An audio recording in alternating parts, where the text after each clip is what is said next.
দর্শক, প্রথম রোজা সম্পন্ন হলো আজ। সারাদিন সিয়াম পালনের পর রমজানের প্রথম ইফতার সেরেছেন ধর্মপ্রাণ মুসল্লিরা। যদিও ইফতারের আগেই বিভিন্ন স্থানে ইফতার বাজার জমে ওঠে এবং বেগুনি, চপ, ছোলা সহ নানান স্বাদের ইফতার সামগ্রীর পসরা বসে রাজধানীর মোড়ে মোড়ে। এই সংযমের মাসে সারাদিন রোজা রাখার পর কেউ কেউ পরিবারের সাথে বসেই প্রথম ইফতার সারতে পেরেছেন, কেউ বা আবার কর্মব্যস্ততায় যানজটে আটকে পথে ইফতার সারেন, কেউ মসজিদে, কেউ বা আবার বিভিন্ন স্থানে গণ ইফতারে অংশ নেন। সৃষ্টিকর্তার সন্তুষ্টি লাভের আশায় সেহরির মাধ্যমে রোজার নিয়ত করেন মুসল্লিরা। সারাদিন সিয়াম পালনের পর ইফতারের মাধ্যমে প্রথম রোজা সম্পন্ন করেন তারা। তবে সারাদিন রোজা রাখার পর ইফতারে হালকা এবং স্বাস্থ্যকর খাবার রাখার পরামর্শ দিয়েছেন চিকিৎসকরা।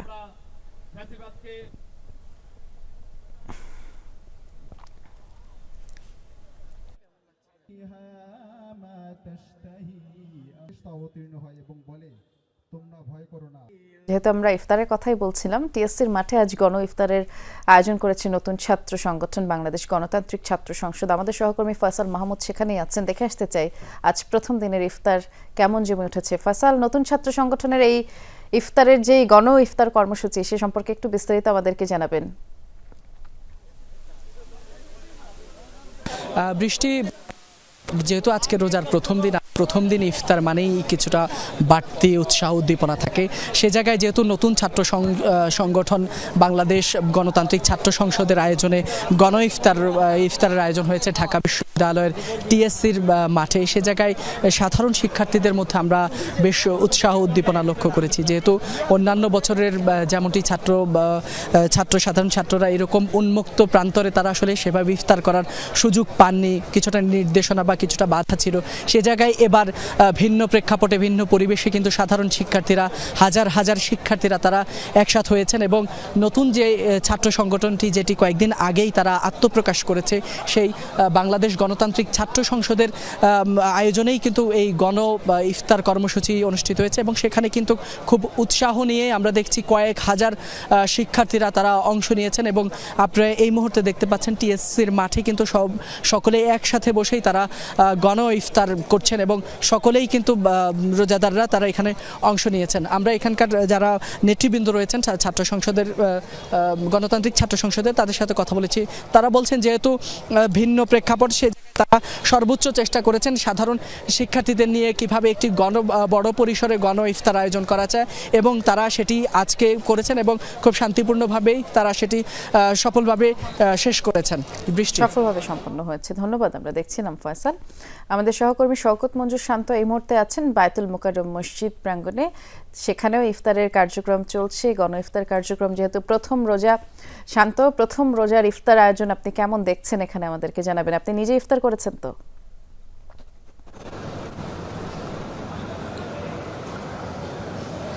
জি নুসরত, ইফতার করার সুযোগ হয়েছে আলহামদুলিল্লাহ। এবং সারাদিন রোজা রাখার পরে যে তৃপ্তির জায়গাটি সেটি হচ্ছে দেশের কেন্দ্রীয় মসজিদ, জাতীয় মসজিদে সমবেত হওয়া এবং এখানে সবার অপরিচিত কিন্তু মুহূর্তেই সবাই একত্রিত হয়ে গেছেন।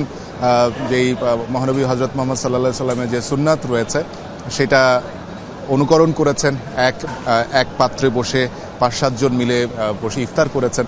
এই যে একটা তৃপ্তি, সেই তৃপ্তির কথা কিন্তু তারা বলছিলেন এবং আমরা দেখেছি যে প্রায় বেশ কয়েক মিনিট হয়ে গিয়েছে ইফতারের। এখন কিন্তু সবাই ছুটছেন মসজিদ প্রাঙ্গণে, অর্থাৎ তারা নামাজ পড়বেন এবং সারাদিনের যেই সিয়াম সাধনা, অর্থাৎ ফজরের নামাজ এবং এই মাগরিবের নামাজ, এটি খুবই গুরুত্বপূর্ণ। অর্থাৎ সারাদিন রোজা রাখার পরের যেই প্রাপ্তির জায়গাটা বা পরিপূর্ণতার জায়গাটা, সেটি আসলে এই ইফতারের পরপরই আসলে এই মাগরিবের নামাজে অংশগ্রহণ করা। এবং সেটি নিয়ে এখানকার মুসল্লিরা যারা সমবেত হয়েছেন, কয়েক শত মুসল্লি ইতিমধ্যে মসজিদ প্রাঙ্গণে রয়েছেন, তারা কিন্তু তাদের তৃপ্তির কথা জানাচ্ছিলেন, সারাদিনের আমল এবং আকীদার কথা জানাচ্ছিলেন।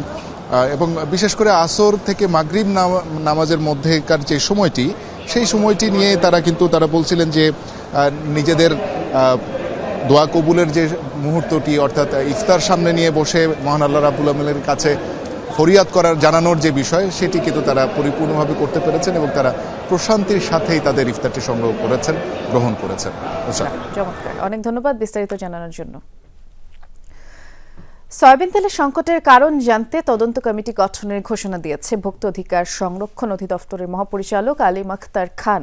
দুপুরে কারওয়ান বাজারে তদারকি কার্যক্রম পরিচালনা করা হয়। এ সময় তিনি জানিয়েছেন 15 থেকে 21 দিনের মধ্যে কমিটি সুপারিশ তৈরি করবে। তবে ক্রেতারা মনে করছেন এতে চলতি মাসে সয়াবিন তেলের সংকট কাটবে না। বেশ কিছুদিন ধরেই ভোজ্য তেলের সংকট চলছে। সরকারের বেঁধে দেওয়া দামে বোতলজাত এবং খোলা সয়াবিনও মিলছে না। এর আগে ভোক্তাধিকারের সভায় 26 ফেব্রুয়ারি থেকে সরবরাহ স্বাভাবিক হয়ে আসবে বলেই আশ্বস্ত করেছিল উৎপাদক কোম্পানির প্রতিনিধিরা, কিন্তু তা রক্ষা করেনি।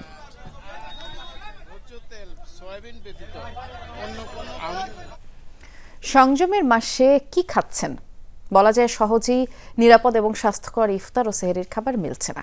মান নিয়ন্ত্রণকারী সংস্থা বিএসটিআই এর পরীক্ষায় ধরা পড়েছে অস্বাস্থ্যকর 47টি পণ্য, যা এই রমজান মাসে বাজারে বিক্রির জন্য প্রস্তুত করা হয়। সবচেয়ে বেশি ভেজাল পণ্য ঘি, লাচ্ছা সেমাই, কোমল পানীয়, সরিষার তেল, মুড়ি। বিশ্লেষকরা বলছেন দোষীদের বিরুদ্ধে কঠোর শাস্তি নিশ্চিত করতে হবে। বাকিটা জানাবেন সহকর্মী রিমন রহমান। সংযমের মাস রমজান। এই মাসে বদলে যায় খাদ্যাভ্যাস। ইফতার এবং সেহরিতে নিরাপদ খাবার চায় রোজাদার, কিন্তু স্বাস্থ্যসম্মত ও মানসম্পন্ন খাদ্য কি মেলে? সচেতনতা এবং সতর্কতার পরও পাওয়া যায় না নিরাপদ খাবার। রোজাকে সামনে রেখে বাজার থেকে কিছু খাবারের নমুনা সংগ্রহ করে Bangladesh standard and testing institute BSTI. দেখা যায় বাজারে বিক্রি হওয়া 47টি পণ্য রয়েছে যা মানহীন। কোনো দোকানদার যদি বিএসটিআই ছাড়াও মাল বিক্রি করে, এটা অন্যায়, দোকানদারের অন্যায়, যার তলবে তার অন্যায়। পণ্যগুলোর মধ্যে রয়েছে বিভিন্ন ব্র্যান্ডের ঘি। দেখা যায় বাজারে বিক্রি হওয়া বেশিরভাগ ঘিতেই ভেজাল। এসব ঘিতে পাওয়া গেছে বেনজোইন অ্যাসিড। এছাড়া আছে ফ্রুট ড্রিঙ্কস, সস, বিভিন্ন কোম্পানির স্কিন ক্রিম, আয়োডিনযুক্ত লবণ। স্কিন ক্রিমে পাওয়া গেছে পারদের উপস্থিতি। আয়োডিনযুক্ত লবণে মেলেনি আয়োডিন। এর মধ্যে কিছু স্কিন ক্রিম আছে ক্ষতিকারক। আমাদের যে ইম্পোর্ট পলিসি অর্ডার আছে, সেখান থেকে কিন্তু এই প্রোডাক্টগুলো আমাদের টেস্ট করার পর মানসম্মত পাওয়ার পর ছাড়পত্র দিয়ে প্রোডাক্ট ছাড় হয়। এতে এই প্রোডাক্টগুলো সম্ভবত পাচার হয়ে আসতেছে। নকল প্রবণতা আমাদের যেটা আছে, এটা তো আমাদের এইটা কোনোভাবেই হোক, এটা আমরা জিরো টলারেন্সে আছি। ইনশাল্লাহ আমরা সংবাদ পেলে করব। লাচ্ছা সেমাইও আতঙ্কের নাম। রোজাকে ঘিরে বাড়ে এই পণ্যের চাহিদা, তাই সুযোগকে কাজে লাগিয়ে বাজারে ছাড়া হয় অস্বাস্থ্যকর সেমাই। বিএসটিআই পরীক্ষায় দেখা যায় প্যাকেজড ড্রিঙ্কিং ওয়াটার, কেক, চানাচুর, সরিষার তেল, সুজি, পরিশোধিত চিনিতেও আছে ভেজাল। এছাড়া বেশি বিক্রিত মুড়িতে আছে অস্বাস্থ্যকর উপাদান। রমজান মাসে মানুষের খাদ্যের টেস্ট পরিবর্তন হয়ে যায়। যেহেতু সারাদিন রোজা থাকে, তার খাদ্য তালিকায় ভিন্ন রকমের খাদ্য আসে। যেহেতু ডিমান্ডটা বেশি, সাপ্লাই যদি যথাযথ করতে না পারে, তখন মানকে কম্প্রোমাইজ করে মান নিয়ন্ত্রণের বিষয়টা হয়তো মাথায় না রেখেই পণ্য হয়তো বাজারে চলে যেতে পারে। এখানে তদারকি, ভোক্তা অধিকার আইন, বিশেষ ক্ষমতা আইন, প্রতিযোগিতা কমিশন, বাণিজ্য মন্ত্রণালয়, এটা তদারকির প্রয়োজন আছে। যেহেতু এটা খাদ্য, এটা উন্নত দেশে যেটা ঔষধের সমকক্ষ। মানহীন পণ্য উৎপাদনকারী প্রতিষ্ঠানগুলোকে কারণ দর্শাতে নির্দেশনা দিয়েছে বিএসটিআই। বাজার থেকে পণ্যগুলো প্রত্যাহারের জন্য বলেছে মান নিয়ন্ত্রণকারী এই প্রতিষ্ঠান। রিমন রহমান, যমুনা নিউজ, ঢাকা। দেশে এখন মোট ভোটার 12,37,32,274 জন। ভোটার বেড়েছে 1.54 ভাগ। 2024-এর হালনাগাদ তালিকা চূড়ান্ত করে এই তথ্য জানিয়েছে নির্বাচন কমিশন। ভোটার দিবসে র্যালি করে সিইসি বলেছেন, ভোটে সন্ত্রাস করে আপাতত জেতা যায়, কিন্তু শেষ পর্যন্ত দল ও দেশের জন্য সেটা আর ভালো হয় না। এএমএম নাসির উদ্দিন বলেছেন, সুষ্ঠু ও বিশ্বাসযোগ্য নির্বাচনের জন্য রাজনৈতিক দলগুলোকে দায়বদ্ধ হতে হবে। তোমার আমার বাংলাদেশে ভোট দিব মিলেমিশে, এই প্রতিপাদ্যে পালিত হচ্ছে জাতীয় ভোটার দিবস। 7ম জাতীয় ভোটার দিবসের উদ্বোধন করে কর্মকর্তা কর্মচারীদের নিয়ে র্যালি বের করে কমিশন। এমন দিনে চূড়ান্ত ভোটার তালিকা প্রকাশ করেছে নির্বাচন কমিশন। 2 জানুয়ারি প্রকাশিত খসড়া ভোটার তালিকার আপত্তি শুনানি শেষ করে চূড়ান্ত তালিকা প্রকাশ করা হলো। এতে পুরুষ ভোটার 6,33,61,615, নারী ভোটার 6,03,69,665 জন। এ সময় প্রত্যাশিত সংখ্যায় নতুন ভোটার অন্তর্ভুক্ত না হয় এবং মৃত ভোটার বাদ না যাওয়ায় 20 জানুয়ারি থেকে বাড়ি বাড়ি গিয়ে হালনাগাদের কাজ শুরু করে ইসি। এভাবে 1 মার্চ পর্যন্ত নতুন ভোটার নিবন্ধিত হয়েছে 36 লাখ, মৃত ভোটার বাদ পড়েছেন প্রায় 19 লাখ। সিইসি জানান, হালনাগাদ কার্যক্রম চলমান আছে।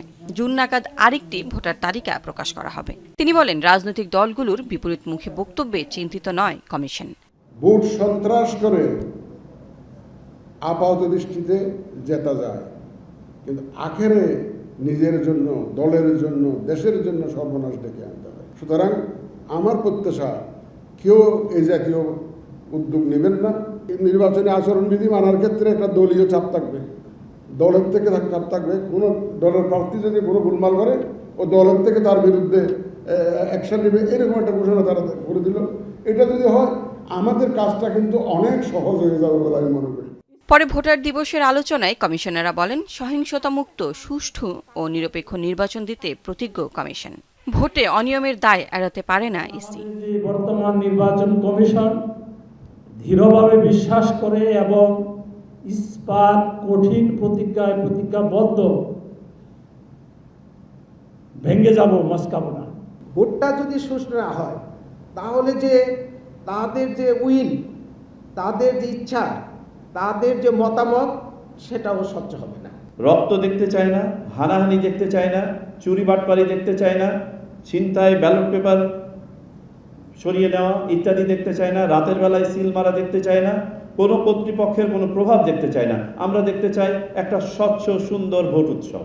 নির্বাচনে কর্মকর্তারা সুষ্ঠুভাবে দায়িত্ব পালন করবে, সেটা নিশ্চিতে কাজ করবে ইসি, জানান সিনিয়র সচিব। প্রতিশ্রুতি দিচ্ছি, আপনি একটা নিরপেক্ষ নির্বাচন পাবেন। লাভলি বিথি, যমুনা নিউজ, ঢাকা। গণতান্ত্রিক প্রক্রিয়াকে দীর্ঘায়িত করতে নানা রকম কূটকৌশল চলছে, এমন মন্তব্য করেছেন বিএনপি স্থায়ী কমিটির সদস্য সালাউদ্দিন আহমদ। বলেছেন, ডিসেম্বরের মধ্যে নির্বাচন হবে বললেও দৃশ্যমান তৎপরতা নেই। সকালে জাতীয় প্রেস ক্লাবে বিশ্ব মানবাধিকার সংস্থা বাংলাদেশের আয়োজনে মানবাধিকার নিশ্চিতে রাজনীতিবিদদের ভূমিকা শীর্ষক আলোচনা সভায় সালাউদ্দিন আহমদ এসব কথা বলেছেন গণতান্ত্রিক প্রক্রিয়া ফেরত যেতে দেশের যত বেশি সময় লাগবে, পলাতকরা তত বেশি সুযোগ পাবে। তিনি বললেন, ফ্যাক্ট ফাইন্ডিং করে প্রতিবেদনের মাধ্যমে জাতিসংঘ শেখ হাসিনাকে খুনি গণহত্যাকারী হিসেবে আখ্যা দিয়েছে, আর তাই তাদেরকে আর কোনো সুযোগ না দিতে এবং জনগণকে আশ্বস্ত করতে নির্বাচনী রোডম্যাপ ঘোষণার দাবি তিনি জানিয়েছেন। যত দিন যাচ্ছে তাতে আমাদের মনে হচ্ছে যেন গণতন্ত্রের উত্তরণের এই যে যাত্রাপথ, এইটাকে যেন আরো বেশি দীর্ঘায়িত করা যায়, সেই জন্য কিছু কিছু কূটকৌশল প্রণয়ন করা হচ্ছে। যদিও এনে তাদের পক্ষ থেকে আশ্বস্ত হয়েছি যে তারা ডিসেম্বরের মধ্যে জাতীয় সংসদ নির্বাচনের জন্য তাদের সমস্ত কর্মকাণ্ড সাজাচ্ছেন, কিন্তু সেই কর্মকাণ্ডগুলো প্রকাশিত নয়। ক্ষমতাচ্যুত প্রধানমন্ত্রী শেখ হাসিনার শাসনামলে সংঘটিত নৃশংসতা যথাযথভাবে নথিভুক্ত করার গুরুত্ব তুলে ধরেছেন প্রধান উপদেষ্টা ডক্টর মোহাম্মদ ইউনূস। রাষ্ট্রীয় অতিথি ভবন যমুনায় ডক্টর ইউনূসের সাথে জাতিসংঘের বাংলাদেশস্থ আবাসিক সমন্বয়কারী গোয়েন লুইসের সাক্ষাতে এ কথা তিনি বলেছেন। আরও বলেছেন, দেশের জনগণের বিরুদ্ধে সংঘটিত সব নৃশংসতার সঠিক নথিভুক্তরাই আছে এবং নথিভুক্ত করা প্রয়োজনে। এ সময় লুইস জানিয়েছেন, জাতিসংঘের মানবাধিকার বিষয়ক হাইকমিশনার ভলকার তুর্ক 5 মার্চের 55তম অধিবেশনে এই প্রতিবেদন নিয়ে সদস্য রাষ্ট্রগুলোর কাছে বিস্তারিত তুলে ধরবেন। এর আগে প্রধান উপদেষ্টা ডক্টর ইউনূসের সাথে সাক্ষাৎ করেন নরওয়ের সাবেক উন্নয়ন ও পরিবেশ মন্ত্রী এরিক সোলহেইম। আর এই সাক্ষাতে নরওয়ের পরিবেশ মন্ত্রী বলেছেন, নবায়নযোগ্য জ্বালানি ও কার্বন বাজারে বড় বিনিয়োগ আকৃষ্ট করতে পারে বাংলাদেশ। প্রধান উপদেষ্টা জানান, সরকার সৌর বিদ্যুৎ প্রকল্পের উপরে বিশেষ গুরুত্ব দিচ্ছে। বিনিয়োগকারীদের বাংলাদেশের সৌর প্যানেল তৈরির কারখানা স্থানান্তরের আহ্বান তিনি জানিয়েছেন। জুলাই আন্দোলনের প্রথম শহীদ আবু সাঈদের হত্যার ঘটনার প্রায় 7 মাস পর মামলা দায়ের করা হলো আন্তর্জাতিক অপরাধ ট্রাইব্যুনালে। সকালে প্রসিকিউশনের আবেদনের প্রেক্ষিতে আবু সাঈদ হত্যার মামলাটি আমলে নিয়ে গ্রেফতার থাকা 4 আসামিকে আগামী 9 এপ্রিল হাজির করার নির্দেশ দিয়েছেন আন্তর্জাতিক অপরাধ ট্রাইব্যুনাল। আর ওই দিনই মামলার তদন্ত প্রতিবেদন জমা দেওয়া হবে বলে জানিয়েছেন ট্রাইব্যুনালের chief prosecutor advocate Tajul Islam. তিনি জানিয়েছেন, বেগম রোকেয়া বিশ্ববিদ্যালয়ের সাবেক প্রক্টর শরীফুল ইসলাম এবং তৎকালীন ছাত্রলীগ নেতা ইমরানের নেতৃত্বে ওই দিন এই হামলার ঘটনা ঘটে। গুলি চালান সাবেক এসআই আমির হোসেন এবং সাবেক কনস্টেবল সুজন চন্দ্র রায়। 4 জনই রংপুরের দায়ের করা পৃথক মামলায় কারাগারে আছেন। আরও জানান, তদন্ত প্রতিবেদনের সাবেক প্রধানমন্ত্রী শেখ হাসিনার হুকুমের কথা উল্লেখ থাকবে। বৈষম্য বিরোধী ছাত্র আন্দোলন চলাকালীন 16 জুলাই পুলিশের গুলিতে নিহত হন বেগম রোকেয়া বিশ্ববিদ্যালয়ের শিক্ষার্থী আবু সাঈদ। যারা সরাসরি গুলি করেছিল তাদের মধ্যে দুজন, একজন হচ্ছেন এসআই আমির হোসেন, আরেকজন কনস্টেবল সুজন চন্দ্র রায়। তারা অলরেডি রংপুরে দায়েরকৃত একটি মামলায় জেল হাজতে আটক আছেন। ইমরান চৌধুরী আকাশ ছাত্রলীগের বেগম রোকেয়া বিশ্ববিদ্যালয়ের তদানীন্তন সাধারণ সম্পাদক, যারা এই হামলার সাথে সরাসরি সম্পৃক্ত ছিলেন, তারা আরেকটি মামলায় গ্রেপ্তার হয়ে জেল হাজতে আছে। সাবেক সেনা কর্মকর্তা সাইফুল আলমের বাসা থেকে প্রায় 2.5 কোটি টাকা জব্দ করেছে দুদক। রোববার নিয়মিত সংবাদ সম্মেলনে দুদকের ডিজি আক্তার হোসেন কথা জানিয়েছেন। তিনি জানিয়েছেন তার অবৈধ সম্পদের অনুসন্ধানের অংশ হিসেবে ওই বাসায় অভিযান চালিয়ে এই টাকা জব্দ করা হয়। সাবেক সেনা কর্মকর্তা সাইফুল আলমের ক্যান্টনমেন্টের বাসায় গত বৃহস্পতিবার অভিযান চালায় যৌথ বাহিনী। দুদকের টিমের সহায়তায় তল্লাশি চালিয়ে দুটি লাগেজে পাওয়া যায় 2,42,50,000 টাকা। সেই দিনই উদ্ধার করা টাকা আনা হয় দুদকের প্রধান কার্যালয়ে। সেই টাকা রোববার দুটি ট্রাঙ্কে সিলগালা করে জমা দেওয়া হয় সরকারি কোষাগারে। আমাদের অনুসন্ধান দল এবং যৌথ বাহিনীর সবাই উপস্থিতিতে জব্দ তালিকা মূলে সে ট্রাঙ্ক এবং ট্রাঙ্কের ভিতরে রক্ষিত টাকা উদ্ধার করা হয়েছে এবং সেটা আপনারা ঠিকই দেখেছেন, সেটা বিজ্ঞ আদালতে টাকা জমা দেওয়া হয়েছে। মহাপরিচালক জানান, সাবেক সেনা কর্মকর্তা সাইফুল আলমের বিরুদ্ধে অবৈধ সম্পদ অর্জনের অভিযোগে অনুসন্ধানও করছে দুদক। এরই মধ্যে বাংলাদেশ ব্যাংকের ফাইন্যান্সিয়াল ইন্টেলিজেন্স ইউনিট তার ব্যাংক হিসাব জব্দ করেছে। স্থগিত করা হয়েছে সাইফুল আলমের স্ত্রী ও সন্তানের ব্যাংক হিসাব ও ব্যবসায়িক অ্যাকাউন্ট। লেফটেন্যান্ট জেনারেল জনাব সাইফুল আলম বিরুদ্ধে একটি অভিযোগ অনুসন্ধানাধীন ছিল।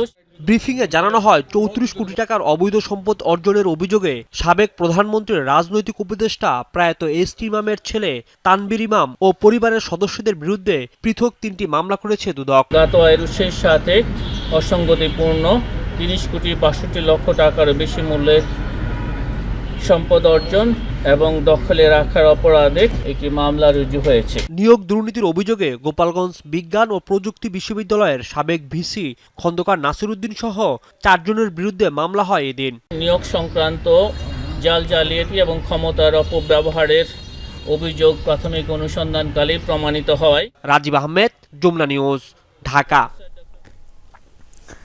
যারা দেশের সম্পদ লুট করে বিক্রি করে দেয় তারা দেশদ্রোহী, দেশপ্রেমিক হতে পারে না। এদের বিচার হওয়া উচিত। এ ধরনের মানসিকতা পরিবর্তন না হলে দেশ কখনো নিজের পায়ে দাঁড়াতে পারবে না।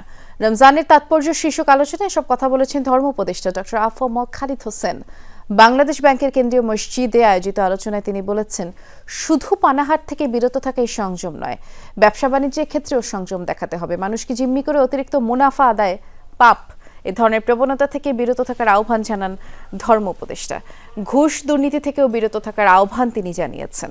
ঘুষের লোভে ফাইল আটকিয়ে রাখার মানসিকতা পরিহার করার কথা জানান ধর্ম উপদেষ্টা। বলেছেন, দেশের ধনীরা জাকাত দিলে বছরে 1 লাখ কোটি টাকার তহবিল গঠিত হবে। এই অর্থের সঠিক বন্টন করা হলে 10 বছর পরে আর কোনো ভিক্ষুক খুঁজে পাওয়া যাবে না। এই দেশটাকে লুটেপুটে খাওয়া, এদেশের সম্পদ বিক্রি করে দেওয়া, সরকারের লাগানো গাছ কাটি ফার্নিচার বানানো, এগুলো দেশদ্রোহী, কোনোদিন দেশপ্রেমিক হতে পারে না। এদের বিচার হওয়া প্রয়োজন। যে হোক, লুট করা, খেয়ে ফেলা, আত্মসাৎ করা, এই মানসিকতা আমাদের পরিবর্তন করতে হবে, না হলে আমরা কোনোদিন নিজের পায়ে দাঁড়াতে পারবো না। শপথ নিলেন সরকারি কর্ম কমিশনের সদ্য নিয়োগ পাওয়া 7 সদস্য। সকালে জাজেস লাউঞ্জে নতুন সদস্যদের শপথ বাক্য পাঠ করান প্রধান বিচারপতি সৈয়দ রেফাত আহমেদ। শপথ নেওয়া 7 সদস্য হলেন অধ্যাপক ডক্টর মোহাম্মদ শরীফ হোসেন, অধ্যাপক ডক্টর ফেরদৌস আরফিনা ওসমান, অধ্যাপক doctor ATM Farid Uddin, brigadier general অবসরপ্রাপ্ত আনোয়ার ইসলাম, মোহাম্মদ মুনির হোসেন, অধ্যাপক ডক্টর শাহনাজ সরকার এবং সাব্বির আহমদ চৌধুরী। গত 19 ফেব্রুয়ারি তাদের নিয়োগ দিয়ে প্রজ্ঞাপন জারি করা হয় এবং সেখানে বলা হয়েছে, সংবিধানের 138 নম্বর অনুচ্ছেদে দেয়া ক্ষমতা বলে রাষ্ট্রপতি তাদের এ ধরনের নিয়োগ দিয়েছেন এবং সেই অনুযায়ী নতুন সদস্যরা দায়িত্বভার গ্রহণের তারিখ থেকে 5 বছর বা তার 65 বছর বয়স পূর্ণ হওয়া, এই দুটির মধ্যে যা আগে ঘটে সে সময় পর্যন্ত বাংলাদেশ সরকারি কর্ম কমিশনের সদস্য পদে বহাল থাকবেন।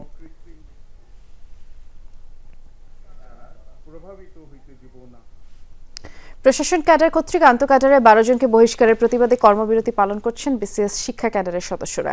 রাজধানী শিক্ষা ভবনের অভ্যন্তরে মানববন্ধন কর্মসূচির মাধ্যমে আজ সারাদিন কোনো কাজ না করার ঘোষণা তারা দিয়েছেন। জানিয়েছেন প্রশাসন ক্যাডারের বৈষম্যের বিরুদ্ধে প্রতিবাদ করায় শিক্ষা ক্যাডারের 6 জন সহ আন্তঃক্যাডারের 12 জনকে সাময়িক বরখাস্ত করে সরকার। এই বৈষম্যমূলক সিদ্ধান্ত প্রত্যাহারে দফায় দফায় উপদেষ্টাদের কাছে দাবি জানানো হলেও কোনো সমাধান হয়নি। আন্দোলনকারীরা বললেন, কর্মবিরতির পরও সরকার দাবি পূরণ না করলে বৃহত্তর কর্মসূচি ঘোষণা করা হবে। এ সময় মাওশির মহাপরিচালক অধ্যাপক ডক্টর মোহাম্মদ আজাদ খান বলেছেন, এই আন্দোলন সরকার বা রাষ্ট্রের বিরুদ্ধে নয়, বরং প্রশাসন ক্যাডার দ্বারা বৈষম্যমূলক সিদ্ধান্তের প্রতিবাদে। বৈষম্যের শিকার আমরা, তারপর আন্তঃক্যাডার বৈষম্যের যেটা অন্যতম বিষয়, তারপর আমাদের ক্যাডার সদস্যরা অনেকেই মামলা বা হয়রানির শিকার।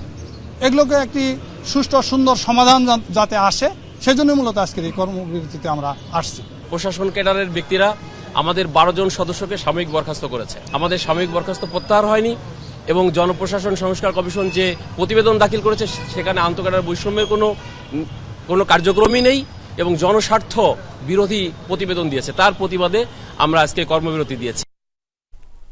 ঐতিহাসিক বিষয়ে রাজনৈতিক পরিচয় দেখতে চান না ঢাকা বিশ্ববিদ্যালয়ের উপাচার্য অধ্যাপক ডক্টর নিয়াজ আহমদ খান। জাতীয় পতাকা উত্তোলন দিবসে তিনি বলেছেন, ইতিহাস যারা নির্মাণ করেন তারা সকল কিছুর ঊর্ধ্বে।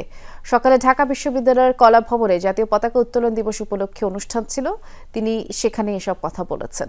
তার অভিযোগ, এখনও দেশ ও জাতিকে অস্থিতিশীল করার সব রকমের প্রচেষ্টা চলছে। ঐক্যবদ্ধ থাকার আহ্বান জানান। 1971 সালের এই দিনে ঢাকা বিশ্ববিদ্যালয়ের কলা ভবনে বাংলাদেশের প্রথম জাতীয় পতাকা উত্তোলন করা হয়। ওই দিন পতাকা উত্তোলন করেছিলেন ডাকসুর তৎকালীন ভিপি আ.স.ম. আব্দুর রব এবং পতাকাটি ছিল সবুজ জমিনের উপরে লাল বৃত্তের মাঝখানে সোনালী মানচিত্র খচিত পতাকা। একটা জাতিকে অস্থিতিশীল করার সব রকম প্রচেষ্টা অব্যাহত আছে।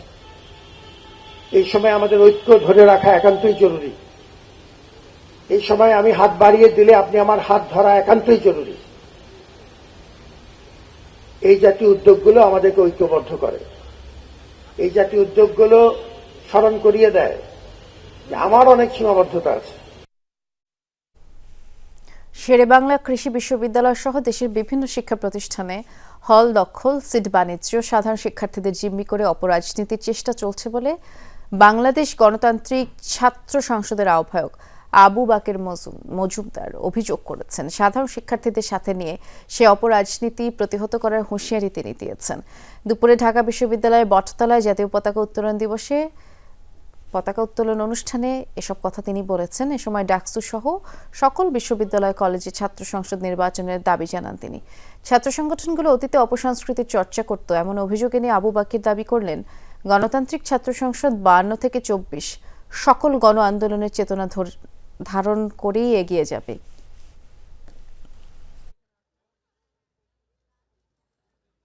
বাংলাদেশ কৃষি বিশ্ববিদ্যালয়ের মধ্যে শিক্ষার্থীদেরকে ধমকানো হচ্ছে, তাদেরকে সিট দেওয়া হবে না, তাদেরকে হলে থাকতে দেওয়া হবে না প্রোগ্রাম না করলে।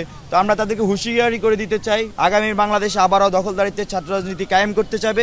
বাংলাদেশ গণতান্ত্রিক ছাত্র সংসদ তাদেরকে যে কোনো মূল্যে প্রতিহত করবে। 24 শহীদদের যেই রক্ত, সেই রক্ত এবং 71 শহীদদের রক্ত, দুটো রক্তের রঙই কিন্তু লাল, এবং দুটো রক্তের যেই স্পৃহা ছিল, দুটি রক্তের যে আকাঙ্ক্ষা ছিল, সমস্ত আকাঙ্ক্ষাগুলোই কিন্তু এক ছিল। দেশের জন্য অনন্য অবদানের স্বীকৃতি স্বরূপ এবছর ব্যতিক্রমী কিছু মানুষ ও প্রতিষ্ঠানকে স্বাধীনতা পুরস্কার দেওয়া হবে বলে জানিয়েছেন শিক্ষা ও পরিকল্পনা উপদেষ্টা ডক্টর ওয়াহিদুদ্দিন মাহমুদ। সচিবালয়ে স্বাধীনতা পুরস্কার সংক্রান্ত উপদেষ্টা কমিটির বৈঠক শেষে এই সিদ্ধান্ত জানিয়েছেন তিনি। তবে কারা এবছর স্বাধীনতা পুরস্কার পাচ্ছেন, কতজন পাচ্ছেন তা জানাননি উপদেষ্টা। বলেছেন, কমিটি কিছু নাম সুপারিশ করেছে, চূড়ান্ত অনুমোদনের জন্য প্রধান উপদেষ্টার কাছে তা পাঠানো হবে। এর আগে স্বাধীনতা পুরস্কার দেওয়ার ক্ষেত্রে দলগত এবং গোষ্ঠীগত সিদ্ধান্ত নেওয়া হতো। র্যাবের মতো বিতর্কিত প্রতিষ্ঠানকেও দেশের সর্বোচ্চ এই পুরস্কার দেওয়া হয়েছিল। এই পুরস্কারের সংখ্যা এবার হবে 10 জনের কম। সংস্কৃতির ক্ষেত্রে, সাহিত্যের ক্ষেত্রে, বিজ্ঞানের ক্ষেত্রে বা সমাজসেবার ক্ষেত্রে একটা নতুন ধারা, যেটা এখনো পর্যন্ত মানুষকে, সারা দেশকে প্রভাবিত করে, কিন্তু আগে তাদেরকে কোনো সেই বা স্বীকৃতি দেওয়া হয়নি। আমরা এর আগে যে স্বাধীনতা দিবস পুরস্কার দেখতাম তখন আমাদের কাছে মনে হয়েছে এমন ব্যক্তি এবং প্রতিষ্ঠানকে পুরস্কার দেওয়া হয়েছে যেটা নিয়ে সমাজে প্রশ্ন উঠেছিল। আমরা এমন সব নাম সুপারিশ করেছি, আপনারা 21 পুরস্কারে দেখে আপনারা খুশি হয়েছিলেন, এই পুরস্কার দেখেও আপনারা আরো খুশি হবেন। ঈদের আগেই চালু করা হবে দক্ষিণখান থেকে এয়ারপোর্ট যাওয়ার যে মাজার রোড সেটি। এছাড়া দক্ষিণখানের 20টি মাঠ এবং পাবলিক স্পেস উদ্ধারের কথাও জানিয়েছেন ডিএনসিসির প্রশাসক মোহাম্মদ এজাজ। দুপুরে উত্তরখান এলাকার রাস্তা এবং ড্রেনেজের চলমান উন্নয়ন কাজ পরিদর্শন শেষে তিনি কথা বলেছেন। দক্ষিণখানের 18টি ওয়ার্ডের বেশিরভাগ রাস্তা বেদখল রয়েছে। এছাড়া সেগুলো রাজুক ও সিটি কর্পোরেশন যৌথভাবে রোজার মধ্যে উদ্ধারের কথা জানিয়েছেন ডিএনসিসির প্রশাসক। আরও জানান, জলাবদ্ধতা যেন না হয় সে লক্ষ্যে তারা কাজ করছে। বর্ষার আগে আর কোনো সেবা প্রদানকারী প্রতিষ্ঠানকে নতুন রাস্তা কাটার অনুমতিও দেওয়া হবে না। দক্ষিণখান আজমপুর যে রোডটি আছে এটা ঈদের আগে আমরা সবার জন্য উন্মুক্ত করে দিতে পারবো, কার্পেটিংটা শেষ হবে। এবং এর সাথে যে পুরো নেটওয়ার্কে যেখানে যেখানে আমাদের ড্রেনেজ কানেকশনগুলো হয়ে গেছে সেটা আমরা অ্যাক্টিভ দেখেছি। তো এই ড্রেনেজ কানেকশনের আশেপাশের বাড়িগুলোতে আমরা ওয়াটার লগিং পাবো না। অস্ট্রেলিয়ান হাই কমিশন এবং বাংলাদেশ কোস্ট গার্ডের যৌথ আয়োজনে শুরু হলো ইনভেস্টিগেশন ইন্টারভিউ কোর্স। সকালে রাজধানীর একটি হোটেলে প্রশিক্ষণ কর্মশালার উদ্বোধন করেন কোস্ট গার্ডের মহাপরিচালক রিয়ার অ্যাডমিরাল মোহাম্মদ জিয়াউল হক। মূলত বাহিনীকে যুগোপযোগী, পেশাদার এবং সক্ষমতা বৃদ্ধির লক্ষ্যে বাংলাদেশ কোস্ট গার্ড নিয়মিত প্রশিক্ষণের আয়োজন করে থাকে। এরই ধারাবাহিকতায় বাহিনীর অভিযানের সক্ষমতা অর্জনের জন্য যৌথ এই প্রশিক্ষণে বাংলাদেশ কোস্ট গার্ডের পাশাপাশি ইমিগ্রেশন পুলিশ এবং বাংলাদেশ কাস্টমসের মোট 12 জন কর্মকর্তা অংশগ্রহণ করেন। কোস্ট গার্ডের মহাপরিচালক জানিয়েছেন, যথাযথ তদন্তের ভিত্তিতে সঠিক তথ্য উপস্থাপন করে বিচার কার্য পরিচালনায় প্রশিক্ষণটি গুরুত্বপূর্ণ ভূমিকা রাখতে সক্ষম হবে। আরও জানান, এ ধরনের কার্যক্রম ভবিষ্যতে অব্যাহত থাকবে। Through this training, participants will gain a deeper understanding of investigative techniques, helping them collect more accurate and reliable information while reducing the need for repetitive interviews. জালিয়াতির মাধ্যমে সম্পন্ন হয়েছে হজ এজেন্সিস অ্যাসোসিয়েশন অব বাংলাদেশ বা হাবের নির্বাচন এবং এর ফলাফলও বাতিল করে নিষ্ঠাবান প্রশাসক নিরপেক্ষ নির্বাচন কমিশন গঠনের দাবি জানিয়েছে হাব ঐক্য ফোরাম। সকালে জাতীয় প্রেস ক্লাবে সংবাদ সম্মেলনে বলা হয়েছে, অনিয়মের নানা তথ্যপাত্র তুলে ধরে আপিল বিভাগের কাছে আবেদন করা হলেও নিষ্পত্তির আগেই ঘোষণা করা হয়েছে চূড়ান্ত ফলাফল। আর জানানো হয়েছে যে নির্বাচনে বাণিজ্য সংগঠন আইন লঙ্ঘন করা হয়েছে। নির্বাচনের আগেই ব্যালট পেপারের তথ্য প্রার্থী ও পোলিং এজেন্টদের দেয়া হয়নি। প্রার্থীদের সামনে ভোট গণনা হয়নি বলেও অভিযোগ করা হয়। এখনও প্রকাশ করা হয়নি পূর্ণাঙ্গ ফলাফল। ডিজিটাল পদ্ধতিতে ভোট গণনা শুরু হলেও পরে অদৃশ্য কারণে তা বন্ধ করা হয় এবং এরপরে সনাতনী পদ্ধতিতে ভোট গণনা হয়। অনতিবিলম্বে এই জালিয়াতি নির্বাচন বাতিল করে একজন সৎ নিষ্ঠাবান প্রশাসক ও নিরপেক্ষ নির্বাচন কমিশন গঠন করে পুনরায় নির্বাচনের ব্যবস্থা করা এবং এইসব বেআইনি কাজের সাথে যারা জড়িত তদন্ত সাপেক্ষে তাদের বিরুদ্ধে কঠোর আইনানুগ ব্যবস্থা নিশ্চিত করার জন্য মাননীয় বাণিজ্য উপদেষ্টা মহোদয়ের প্রতি আমি বিনীত অনুরোধ জানাচ্ছি।